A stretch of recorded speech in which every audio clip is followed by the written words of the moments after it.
మనం అభిమానించి ప్రేమించే కథానాయకుడే మన నిజ జీవిత కథానాయకుడైతే మీ జీవితంలో అటువంటి అవ్యక్త అనుభూతిని మీరు పొందిన రోజు గురించి వినాలనుంది. అందరూ భార్యను పక్కన పెట్టుకుంటారేమో, కానీ ఆయన హృదయంలో పెట్టుకున్నారు.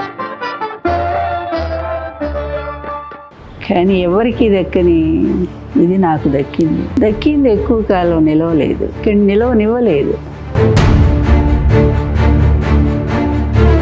ఎవరు నిలవలేదు, అందరికీ తెలిసిన అంశమే అయినా ఈ ప్రధానం చంద్రబాబు నాయుడు అధికార వ్యామోహంతో కళ్ళు మూసుకుపోయి ఉన్నాడు. చంద్రబాబు నాయుడు అధికారం కోసం వచ్చిన దాన్ని అయితే నేను తీసుకోవడం ఎంతసేపు. మరి నిజంగా కూడా ఎన్టీఆర్ గారు ఒక మాట అన్నారు, లక్ష్మి రాకపోయినా కూడా వెన్నుపోటు నాకు జరుగుతుంది అన్నారుగా.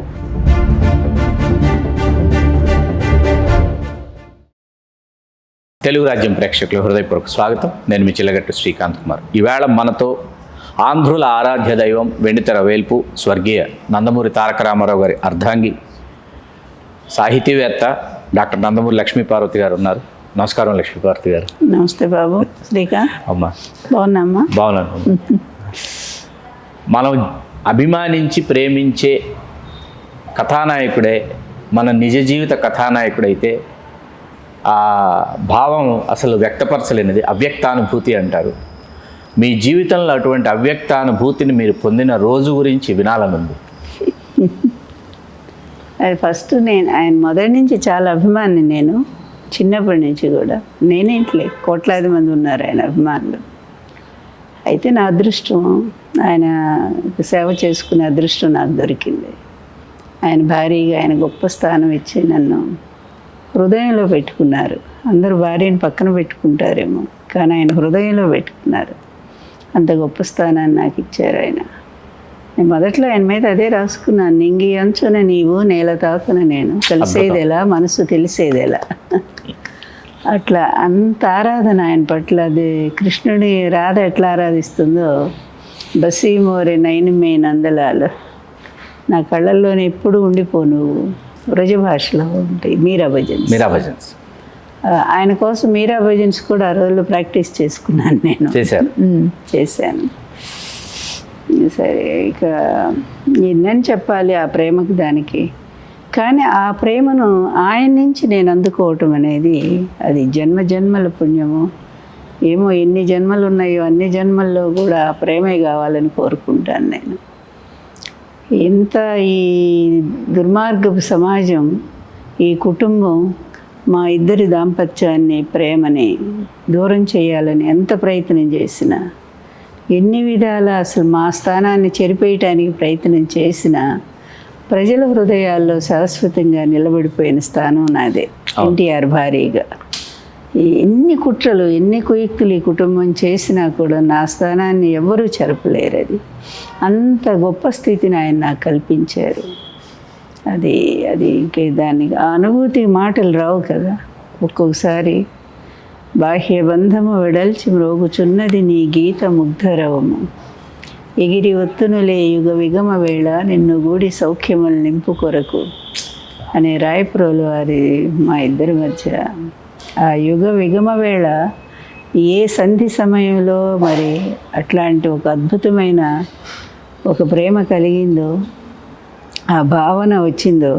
నా మీద కూడా ఆయన చాలా మంచి కవిత్వం రాశారు, మీకు ఐడియా ఉంటుంది కదా. అవును, స్వదస్తూరిలో మా ప్రేమ వివాహం గురించి స్వదస్తూరితో స్కెచ్ పెన్లు పెట్టుకొని కలర్ పెన్లుగా అది పెట్టి రాశారనమాట. సో అందుకని అద్వైతానికి ఆరాధకులు అని ఆయన కవిత్వంలోనే ఉంది. అమర ప్రేమకు నివాళులు, అద్వైతకులు ఆరాధన అంటూ చివరి లైన్లు ఉన్నాయి. మీలోని 1+1 = 1. అది మెయిన్ దాని మీద అదే నాకు బాగా గుర్తుంది. సింబాలిక్గా ఆ ప్రేమ అంతకంటే నిర్వచనం ఏం లేదు ఆ ప్రేమకు అనేది కదా. 1+1 శరీరాలు రెండు కానీ ఆత్మ ఒకటే అద్భుతంగా వివరించారంటే, విశదీకరించారంటే. మీలోని పాండిత్య ప్రకర్ష రామారావు గారిని ఆకర్షించింది అంటారు, ఎంతవరకు వాస్తవం? కావచ్చు. ఎందుకంటే పాండిత్య ప్రకర్షే అనుకుంటే పాండిత్యాన్ని ప్రదర్శించే వాళ్ళు కూడా చాలామంది ఉన్నారు కదా, నాకంటే ఎక్కువ మంది ఇంకా మగవాళ్ళలో ఆయనతో చాలా సన్నిహితంగా ఉన్న కవులు ఎంతో మంది ఉన్నారు. మన పింగళ నాగేంద్రరావు గారు సముద్రాల అసలు ఆయన చూడని కవి పండితులు ఎవరున్నారు? నరసరాజు గారు, సినీ రంగంలో మహారథులు. అసలు కొండవీటి వెంకట కవి గారు, అసలు మా లెక్చరర్ కొండవీటి వెంకట. సి నారాయణ రెడ్డి గారు. మీరు తెలుగు ఎంఏ చేస్తున్నారు. కొండవీటి వెంకట కవి నేను భాషా ప్రవీణ మా మాస్టర్ గారు, ఆయన దగ్గర చదువుకున్నాను. మీరు కత్తి పద్మారావు గారు ఒకేసారి? ఒకే క్లాస్ అన్నమాట. ఆయన ఒకే సంవత్సరం చదివి జిల్లెడు 3 వెళ్ళిపోయారు. నేను 3 ఏళ్ళు చదివాను పొన్నూరు కాలేజీ, మిగిలిన 2 ఏళ్ళు తెనాలి కాలేజీలో చదువుకున్నాను నేను. అట్లా ఆ పాండిత్య ప్రకర్ష గురించి అదే అసలు చూస్తే నేనెంత దాంట్లో కూడా ఆలోచన చేస్తే నచ్చటానికి చాలా కారణాలు ఉంటాయి. పాండిత్యం ఒక్కటే కాదు. అట్లా అనుకునే రోజు కవిత్వాలు రాసుకొచ్చి ఆయన మీద చదివిన ఆడవాళ్ళని కూడా నేను చూశాను అప్పట్లో ఆయనే చూపించారు కూడా. ఆయన మీద కవితల పుస్తకం వేసి అంకితం ఇచ్చి, ఏది ప్రేమ కవిత్వం వేసి అంకితం ఇచ్చినటువంటి వాళ్ళు. అలాగే ఆయన మీకోసం ఇంట్లో పాచి పని ఏం చేస్తాను నేను అని పెద్ద పెద్ద ఫ్యామిలీస్ నుంచి వచ్చిన ఆడవాళ్ళు మీ కాళ్ళ దగ్గర ఉండనివ్వండి అని ప్రాధేయపడ్డవాళ్ళు, వాళ్ళను కూడా నేను చూశాను. కానీ ఎవరికి దక్కని ఇది నాకు దక్కింది ఎక్కువ కాలం నిలవలేదు. ఎందుకంటే నిలవనివ్వలేదు. ఎవరు నిలవలేదు, అందరికీ తెలిసిన అంశమే అయినా ఈ రాజకీయ కుట్రలు మా ఇద్దరికి తెలియనివి. చెప్పాలి మీకు తెలియనివి? నాకు అస్సలు తెలియదు కదా. నా ప్రపంచం వేరు, సాహిత్య ప్రపంచం, చదువు. ఒక పేద కుటుంబం నుంచి వచ్చాను నేను. మా నాన్న కమ్యూనిస్టు. ఆయన భావాలు బాగా పుణిగిపుచ్చుకొని చాలా సింప్లిసిటీ నా లైఫ్ ఎప్పుడూ కూడా. నేను అప్పుడు ఎప్పుడు ఒకే రకంగానే ఉన్నాను, నాలో మార్పు ఏమి లేదు. బహుశా ఆ సింప్లిసిటీ కూడా ఆయనకు చాలా ఆకర్షించింది. ఆయన సింపుల్గా ఉండేవాళ్ళని బాగా ఇష్టపడతారు, అలాగే హుందాగా ఉండేవాళ్ళని ఇష్టపడతారు. అంటే అలాగే క్యారెక్టర్ కూడా చాలా ఇంపార్టెంట్ కదా. అట్లాంటివి ఎన్నో తనిఖీలు చేసుకొని ఆయన నన్ను వివాహం చేసుకున్నారు. నేను అప్పట్లో డిగ్రీ కాలేజ్ లెక్చరర్గా పనిచేసేదాన్ని. తర్వాత మా వివాహం ముందు నుంచే ఈ కుటుంబం, ఆయన 2 సార్లు కుటుంబానికి నచ్చ చెప్పారు ఆమె నాకు కావాలి అని చెప్పి. నచ్చ చెప్పే ప్రయత్నం చేశారు కుటుంబం? 2 సార్లు కూడా చేశారు. చేస్తే వాళ్ళు అప్పుడు మౌనంగానే ఉన్నారు, యాక్సెప్ట్ చేసినట్టే. కానీ ముందు వెనక చాలా ప్రాబ్లమ్స్ క్రియేట్ చేశారు మాకు. ప్రధానం చంద్రబాబు నాయుడు. ఎందుకంటే ఎన్టీఆర్ జీవితంలో ఎవరు రాకూడదు అనేది వాళ్ళ చేతిలో ఉండాలి అంతే అనుకున్నారు. కానీ ఆయన బాధలు, ఆయన సమస్యలు వాళ్ళు ఏమైనా అర్థం చేసుకున్నారా? ఆయన నోరు తెరిచి మరీ అడిగారు.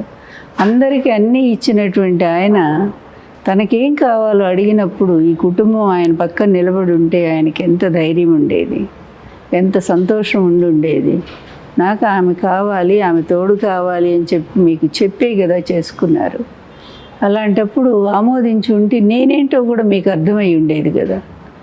నేనేంటో, నా మంచితనం ఏంటో, నేను దేనికోసం వచ్చాననేది కూడా మీకు అర్థమయ్యి ఉండేది కదా. నేను ఏ పదవైనా ఎప్పుడైనా తీసుకున్నాను, కానీ పార్టీ కోసం ఎంత కష్టపడ్డాను నేను. పార్టీ పుట్టినప్పుడే నేను అందులో జాయిన్ అయ్యాను. పార్టీ పుట్టినప్పుడు 82 ఆయన పార్టీ పెట్టినప్పుడే నేను క్రియాశీలక సభ్యురాలిని. గుంటూరు జిల్లా మహిళా సెక్రటరీ నేను. మరి చాలా మందికి తెలియదు ఈ విషయం, చాలా అతి కొద్ది మందికి తెలుసు. ఎందుకు తెలుగుదేశం పార్టీ అప్పటి వాళ్ళకి తెలుసు. కోడెల శివప్రసాద్, రత్తయ్య గారు, మాకినేని రత్తయ్య గారు, తర్వాత తెనాలి ఆయన సత్యనారాయణ, అన్నాబత్తుని సత్యనారాయణ, వాళ్ళ వల్లే కదా మేము వచ్చాము బయటికి. అలాగే ఉపేంద్ర గారు ఆ టైంలో. ఇట్లా వాళ్ళందరికీ తెలుసు నేను ఎంత యాక్టివ్ అని తెలుసు. ఆయన పదవి పోయినప్పుడు కూడా ఫస్ట్లో రోడ్డు మీదకి వచ్చి ఉపన్యాసాలు చెప్పిన దాంట్లో నేనే ప్రధాన. గుంటూరు జిల్లాలో ఎన్నో ఉపన్యాసాలు చెప్పి ఆయన మళ్ళీ తిరిగి అధికారంలో వచ్చిందాక ఇంటికి పోలేదు. అంత పట్టుదలగా చేశాం పార్టీ కోసం. కానీ ఆ రోజు కూడా నేను ఎవరిని కలవలేదే. మరి అందరూ చంద్రబాబు నాయుడు గారి దగ్గరికి వెళ్ళేవాళ్ళు, దగ్గుబాటి దగ్గరికి వెళ్ళేవాళ్ళు. నేను ఎప్పుడన్నా కలిసానా వీళ్ళని అంటే నాకు ఎప్పుడు పదవి మీద ఆశ లేదు, అది గుర్తించాలి. పని పట్ల ధ్యాస అంతే, ఆయన పట్ల ప్రధానంగా ఆయన అంతే. లేకపోతే ఒక కమ్యూనిస్ట్ ఫ్యామిలీలో పుట్టి తెలుగుదేశంలో చేరటం ఏంటి కదా. పైగా అప్పుడు వామపక్షాలు విభేదించిన సమయం రామారావు బాగా. ఆ సమయంలో పుచ్చలపల్లి సుందరయ్య గారు సైతం కూడా వ్యతిరేకించి వెళ్ళిపోయారు. ఇద్దరు కుదరలేదు. సీట్లు అడ్జస్ట్మెంట్ 60 అడిగారు వాళ్ళు, వామపక్షాలు 60 అడిగారని. 60 అడిగారు, 60 కంటే ఎక్కువే అడిగారు. ఫస్ట్ 100 ఏదో అడిగినట్టున్నారు. అంటే ఈయన చాలా తక్కువ అంచనా వేశారు వాళ్ళు, ఇది కుదరలేదు. సరే, కానీ మహానుభావులు సుందరయ్య గారు మనం ఏమని అట్లా జరిగింది. ఇక అప్పటి నుంచి ఈయన మరి కుటుంబం విషయం తెలిసే ఈయన ఇంకా పంతం కదా.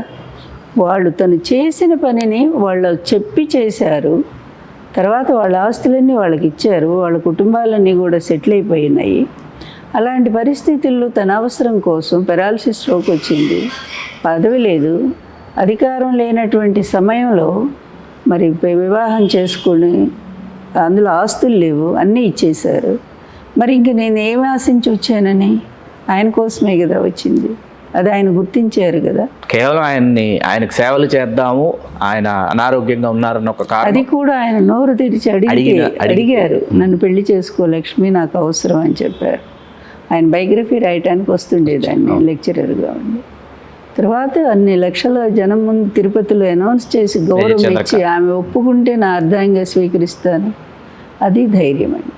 నిజంగా మనసున్న మనిషి, మానవత్వం ఉన్న మనిషి, ఇవన్నీ కూడా దైవానికి సంకేతాలు చెప్పాలంటే.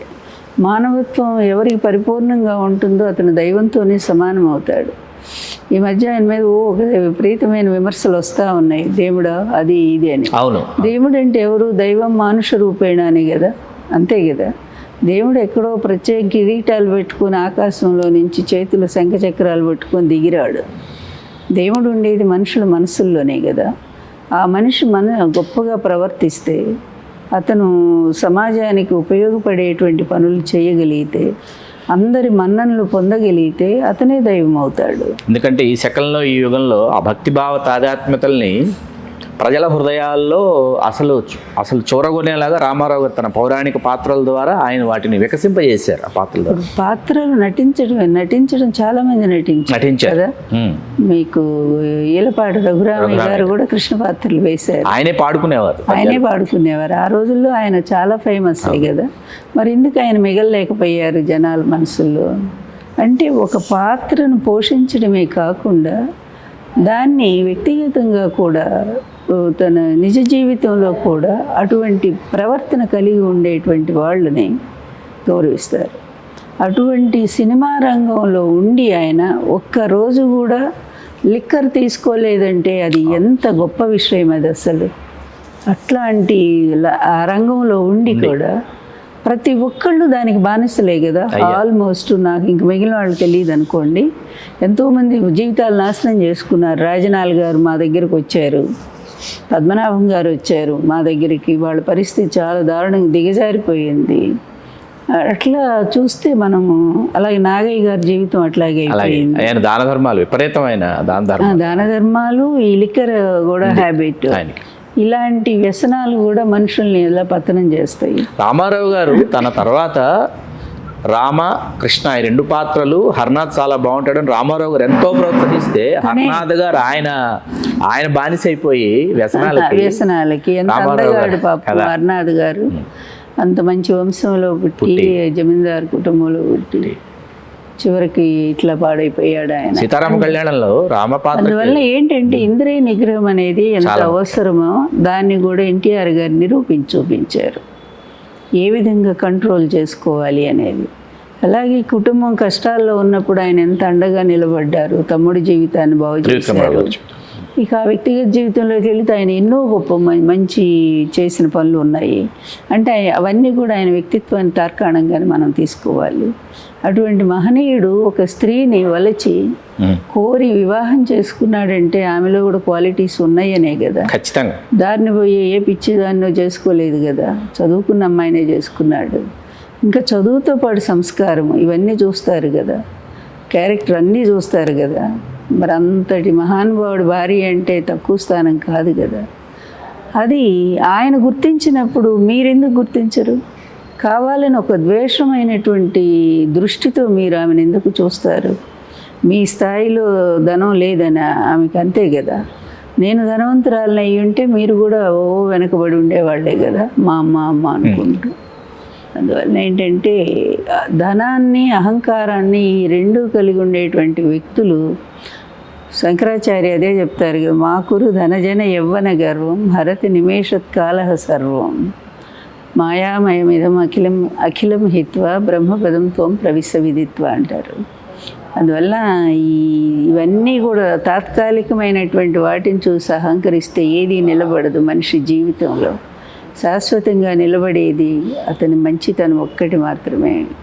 సుకృతం దుష్కృతం చేయవ గచ్చంతి మనగచ్చంతి. చేసిన పాపం పుణ్యం ఈ రెండే మిగులుతాయి. బ్యాంకు బ్యాలెన్స్ అవే తప్ప ఈ డబ్బు కాదు అనే సత్యాన్ని గ్రహించలేని వాళ్ళే అహంకారానికి లోనవుతూ ఉంటారు. నాకు బాగా గుర్తున్నంతలో నేను కూడా కొన్ని సంఘటనలకి సాక్షి. పరిటాల రవి గారి ఆగమనం కావచ్చు, గద్దె రామ్మోహన్ రావు గారి ఆగమనం కావచ్చు, ఎర్ర సత్యం గారి ఆగమనం కావచ్చు, ఇట్లా దేవినేని రాజశేఖర్ గారు అంత క్రితమే పార్టీలో ఆయన ఉన్నప్పటికీ చాలా కొద్ది మందిని, చాలా ముఖ్యుల్ని వీళ్ళు ఖచ్చితంగా రేపు పార్టీకి ఎంతగానో వీళ్ళు కలిసి వస్తారన్న వాళ్ళని ప్రోత్సహించి ఒక కొత్త తరాన్ని రాజకీయాల్లోకి తీసుకొచ్చినటువంటి చారిత్రక ఎన్నికలు 94. అసలు వాళ్ళని మీరు ఎట్లా అసలు గుర్తించగలిగారు, ఎట్లా స్వాగతించగలిగారు రాజకీయాల్లోకి? అంటే నాకు అప్పుడు అంతగా తెలియదు నిజం చెప్పాలండి. పార్టీలో ఎవరు కూడా పెద్ద పరిచయం లేదు కదా, నాకు కొత్తగా వచ్చాను. వెంటనే ప్రాంతీయ సదస్సులకు వెళ్ళిపోయాము. వెళ్ళిన చోట వాళ్ళు పరిచయం అవుతూ ఉన్నారు. అట్లా వీళ్ళు ఎలా అంటే ఎలక్షన్ టైం వచ్చేసరికి 94 ఎన్నికలు ఈయన నాకు ఒప్పు చెప్పారు. మొత్తం ఎలక్షన్ ఈ క్యాండిడేట్స్ లిస్ట్ ఒకటి నువ్వు ఏ విధంగా చేస్తావో, మరి ఎవరికి ఒప్పు చెప్తావో చెప్పి చాలా జాగ్రత్తగా జరగాలి, బయట ఎవరికి తెలియకూడదని చెప్పారు. అప్పుడు మా బ్రదరు తను ప్రొఫెసరు యూనివర్సిటీలో. ప్రొఫెసర్ అయినప్పుడు నేను అనుకున్నాను, ఈ ఎడ్యుకేటెడ్స్ ఇస్తే మంచి లిస్టులు వస్తాయి కదా, వాళ్ళకి ఏమి తన అనేటువంటి భేదం ఉండదు అని చెప్పి మా తమ్ముడికి చెప్పాను నేను.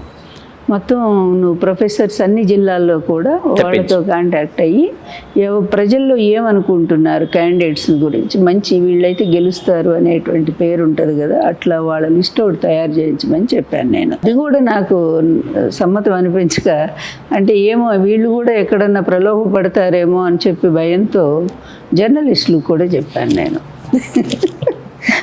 అందులో ఎంత అమాయకం చూడు, ఈనాడు జర్నలిస్టులు రమేష్ అని ఉండేవారు, రోజు వస్తూ ఉండేవారు, కలుస్తూ ఉండేవారు. ఆ అబ్బాయికి చెప్పాను నేను, బాబు కొంచెం జర్నలిస్ట్ మీకైతే అన్ని చోట్ల ఇది ఉంటుంది.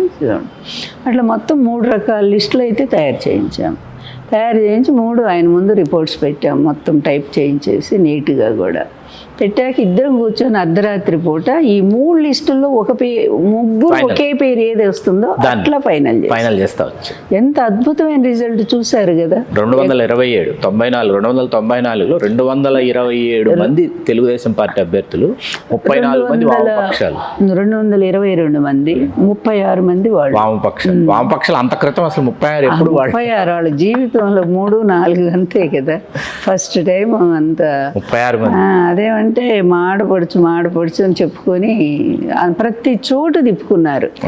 ఇదే కమ్యూనిస్టులు ఎన్టీఆర్కి వెన్నుపోటు జరిగినప్పుడు కనీసం ఏం జరిగిందని వచ్చి ఇంటికి కూడా వచ్చి ఒక్కసారి కూడా అడగలేదు. అంటే ఏం కమ్యూనిజం ఇది అసలు? మహిళల పట్ల గౌరవం లేనటువంటి వీళ్ళు కమ్యూనిస్టులు ఎట్లా? మా నాన్న లాంటి ఉత్తమ కమ్యూనిస్టులు నేను చూశాను, ఎంత వాళ్ళ సంస్కారం, ఎంత నిజాయితీనో. అమ్ముడుపోయారు చాలామంది కమ్యూనిస్టులు, చంద్రబాబుకు అమ్ముడుపోయారు, ఎకరాలు తీసుకున్నారు, మెడికల్ కాలేజీలు తీసుకున్నారు, అందరికీ తెలిసిన సత్యమే ఇది.